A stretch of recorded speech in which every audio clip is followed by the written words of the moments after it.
Well, do you think there are any holy men, any saints, any teachers anywhere worth listening to? I wouldn't go to anybody because I do not want anything from anybody. So if there is any other holy man, it is not my concern, it is not my interest at all. What about the notion of I am not spiritual? interested in freeing anybody from anybody. You see, what they are interested in is some sort of a drug to put them to sleep. I am telling them all the time, look here, you are awake. This awakeness is something which you do not want. So you want to put yourself to sleep. And so all these techniques of meditation, the techniques of yoga, the techniques of breathing, God knows how many techniques the people in this country have come up with. They are all putting you to sleep, because why you don't want to stay awake? You are already awake. So the whole idea of um, bringing about this awakeness in you is so funny and so foolish and so idiotic that we all fall for this and buy all those things and try to awaken ourselves. Actually, we are putting ourselves to sleep because this awakeness is something that we don't want. Yuji, in my lifetime, I grew up in a small town in the middle of the Midwest of the United States, and I had a feeling then in my youth that there was a slumber there, that people were locked into their attitudes and into their values and into their lifestyle, and that I needed to leave. Where did you get all those things from? They brainwashed us. They made us to believe that, you see. We have been fed on that kind of a bunk for centuries. If the diet were to be changed, we would all die of starvation. So you are only replacing those things, you see, with something from outside. That is what I am not opposed to. That what irks me is, why do you have to import all these things from outside? If religion is all that you are interested in, what is it that you don't find in your Bible? What is it that you don't find in your Talmud? Why do you have to import all those people from outside who are selling you some shoddy piece of spiritual goods? What is wrong with your hymns? I am not for a moment saying go back to Christ or back to your church or any such thing. There is no question of going back, you see. So anybody who says revive, go back, is one who cannot offer us anything new.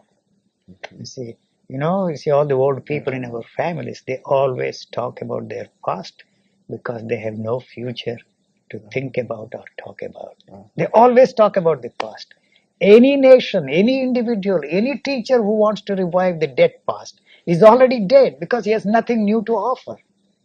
Why do we have to go back? Why do you make it impossible for somebody, something new to come up there? And see, somebody asked me a question. All these youth, young people are lost. They don't know what to do with yours. You have made a mess of your life already, and you are going to pass on what has not helped you to the younger generation. If they make a mess of the world, let them make a mess of the world. They are going to learn. It is their world. You tell everybody we are all here, we are interested, the world is the future for the future generations. They don't let these future generations living here now to have a say in these matters. It is for them to decide their future, and we have nothing to do with it. What has not helped us is not going to help anybody. All the lies, all the beliefs, they have not helped us. Why want to pass them on to them? If they make a mess of the whole world, you see, let them make a mess of the whole world. We have made a mess of the whole world. We have no reason to be proud of what we have created. This dawned on me that there is nothing to understand, you see. That is not the instrument, and there is no other instrument. There is nothing to understand. Well, would you have done just as well to have remained in That the is a small village? that is a hypothetical question. You see, I must admit that my contact with the West opened, you see, great horizons for me. And unfortunately, I studied both Eastern and Western philosophies thoroughly for my master's degree and psychology. But nothing helped me because this question, the basic question, is there any such thing as mind? Why you are talking of silent mind? Why you are talking of the mutation of mind? There is no such thing as mutation of mind. There is nothing there to be transformed. There is nothing there to be changed. So why this talk of transformation, radical or otherwise? All that is absolute gibberish, absolute rubbish, poppycock, etc. But yet, you see, I lacked this certainty. So how I stumbled into it, how it happened, why it happened, when it happened, has anything happened to me? I really don't know. So whatever I am trying to put across is all an expression of what I stumbled into. So I can't sit here and give a talk, you see, on the same subject like anybody else. Mm-hmm. So I go one step further and say that, you see, despite everything, whatever happened has happened to me, and it is possible for a rapist, a murderer, a con man, thief man to stumble into this kind of a thing more than, you see, all those spiritual aspirants put together. It seems very ironic. Ironic, but nevertheless, the fact does remain so. So in a sense, anybody who might be viewing this program right now with the idea that they're going to get anything out of it whatsoever to help them along in the path of enlightenment. So if they are interested in solving their personal problems, there are umpteen number of techniques they have to go there. So this is something which cannot be used to solve the day-to-day problems. You see, so I have no illusions that this will be, or it can be of any help to anybody to solve their day-to-day problems, because they are not really interested in solving the problems. They are not interested in freeing themselves from fear. See, you know. So all these techniques, be one with fear, live with fear, accept fear, be choicelessly aware of fear. This is all, you see, taking you away from the fact of facing up to the situation that there is no way you can free yourself from fear. I'm not for a moment suggesting that you should live with fear. What is there, what you call you, is born out of fear. It thrives in fear. It lives in fear.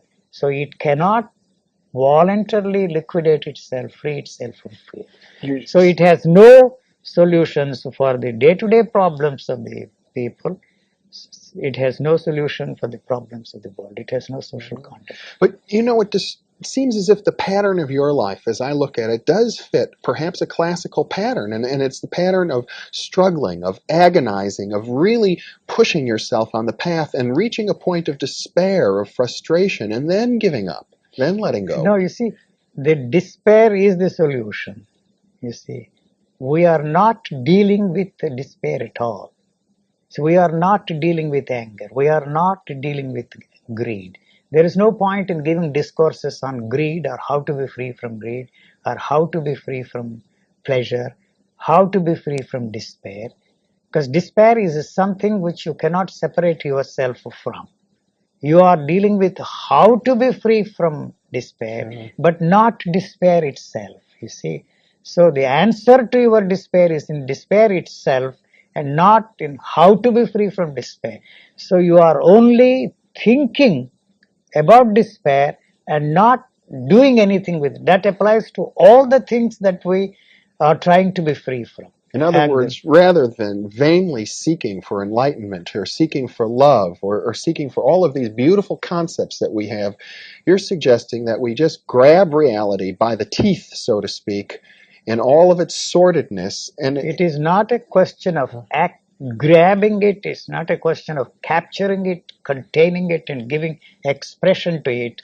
But that reality that is already there has to express itself in its own way. How it will express itself, you wouldn't know, I wouldn't know.